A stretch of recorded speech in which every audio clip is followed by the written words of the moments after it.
ప్రియమైన వాళ్ళారా, ప్రభువైన యేసుక్రీస్తు నామములో ఈ యొక్క ఉదయకాల సమయాన మీ అందరికీ నా యొక్క హృదయపూర్వక వందనాలు తెలుపుకుంటున్నాను. ఈ రోజంతా కూడా మీరు చేయబో అన్ని విషయాల్లో దేవుని హస్తము మీకు తోడయ్యుండి మీకు జయాన్ని కలుగజేయునుగాక.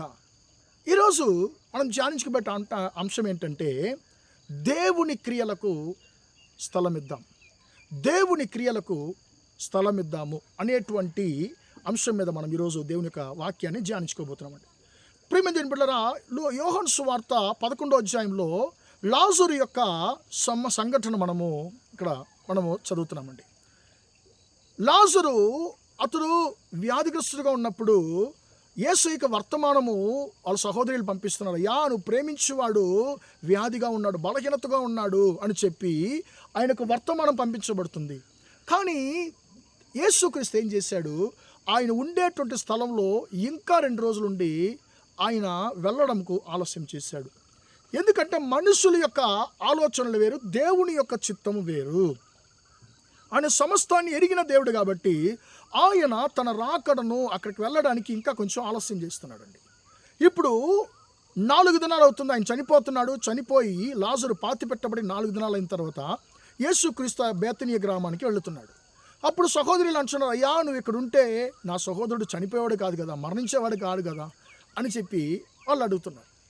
ఇప్పుడు వీళ్ళు వారి యొక్క ఆలోచనలు, సొంత ఆలోచనలే దేవుని దగ్గర చెప్తున్నారు. కానీ అయ్యా నీ చిత్తం ఏంటని వాళ్ళు అడగడానికి ఎవరికి అసలు వాళ్ళు అలాంటి ఆలోచనలు ఎవ్వరు లేరండి. ఈ రోజుల్లో మనం ఏం చేస్తున్నాము, మన యొక్క ఇష్టాన్ని, మన యొక్క ఆలోచనలు దేవుని దగ్గర చెప్తున్నామే కానీ దేవుని చిత్తం ఏంటో నా జీవితంలో, అయ్యా ఈ యొక్క విషయంలో నీ చిత్తం ఏంటో నాకు బయలుపరచని అడిగే వాళ్ళు ఎంతమంది ఉన్నారండి ఈరోజు. ప్రియమైన దేవుని బిడ్డలారా, ఈరోజు మనము ఆశించేటువంటి మేళ్లను మనం ఇంకా ఎందుకు పొందుకోలేకపోతున్నాము?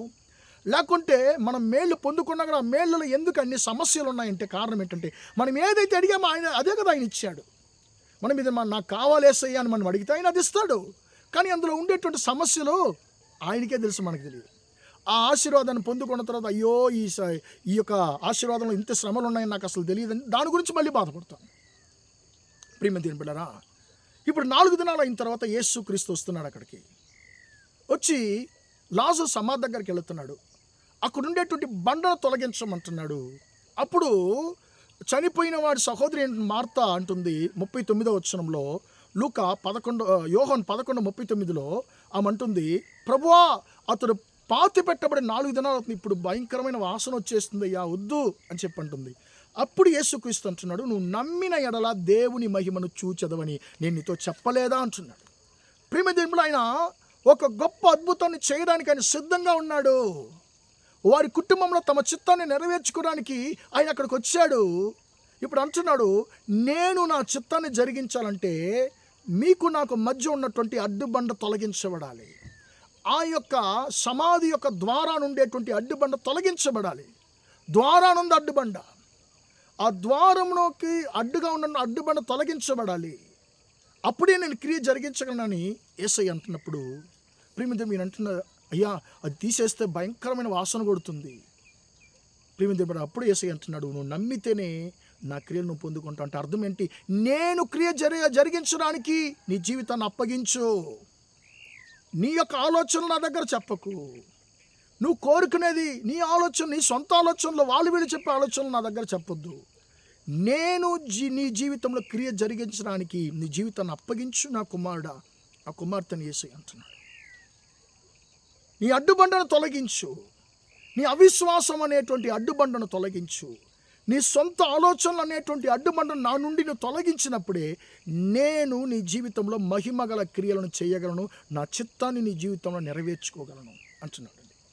ప్రియమైన దేవుని బిడ్డలారా, ఈరోజు మనము దేవుని చిత్తానికి సంపూర్ణంగా మన జీవితాన్ని అప్పగించున్నామా, లేకుంటే దేవుని చిత్తానికి మధ్యలో మన సొంత ఆలోచనలు తీసుకొచ్చి మనము అడ్డం పెడుతున్నామా? ఒకసారి ఆలోచిద్దామండి. దేవుడు మన జీవితంలో క్రియ జరిగించడానికి మనం పరిపూర్ణంగా మన జీవితాల్ని అప్పగించుకుందాము గాక. ఎప్పుడైతే ఆ బండ తొలగించబడిందో, ఎప్పుడైతే మార్తా దేవుని చిత్తానికి తను అప్పగించిందో, ప్రియమైన దేవుని బిడ్డలారా, అప్పుడే ముగిసిపోయింది.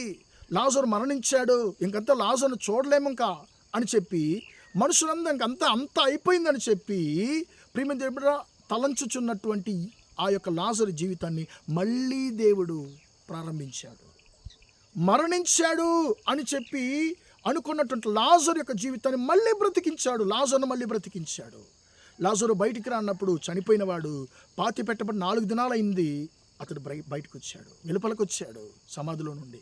ప్రియమైన దేవుని బిడ్డలారా, మీ జీవితంలో ఇంకా అయిపోయింది, ఇంక ఏం లేదని చెప్పి ఏ విషయాన్నైతే మీరు మర్చిపోయి ఉన్నారో దేవుడు అంటున్నాడు, లేదు, మీరు ఏదైతే ప్రయత్నం చేసి చేసి చేసి ఇంకా అసలు కుదరదు, వదిలిపెట్టేద్దాం, మానుకుందామని చెప్పి ఏ యొక్క ఆశీర్వాదాన్ని అయితే మీరు నమ్ముకుని ఎదురు చూసి మీరు మోసపోయారో, ఇంకా జరగదని చెప్పి అనుకున్నారు, ఆ యొక్క ఆశీర్వాదాన్ని మళ్ళీ మీ జీవితంలో మీకు నేను ఇవ్వబోతున్నానని చెప్పి దేవుడు అంటున్నాడు. మనుషులు ఏదైతే ఇంకా జరగదు, అయిపోయిందని చెప్పి మూసివేశారో ఆ యొక్క ఫైల్స్ని దేవుడు మళ్ళీ ఓపెన్ చేయబోతున్నాడు. మళ్ళీ మీ కొరకు ఆయన తెరవబోతున్నాడు. ఎందుకంటే మీ జీవితంలో ఆయన చిత్తాన్ని ఆయన నెరవేర్చుకోబోతున్నాడు. అప్పగిద్దామా? మన జీవితాన్ని దేవుని చిత్తం నెరవేరడానికి అప్పగిద్దామా? ప్రార్థన చేద్దాం. ప్రేమగల మా తండ్రి, దయగల దేవా, ఇంతవరకు మాటలు విన్న తండ్రి, నీ బిడ్డలను దీవించండి, ఆశీర్వదించండి అయ్యా.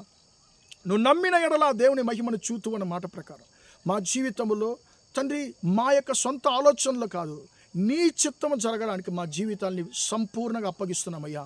మార్తా ఎప్పుడైతే తన జీవితాన్ని నీ చిత్తానుసారంగా తండ్రి, నీ చిత్తానుసారంగా నువ్వు క్రియ జరిగించడానికి అప్పగించిందో అప్పుడే అద్భుతం జరిగింది మా జీవితాల్లో.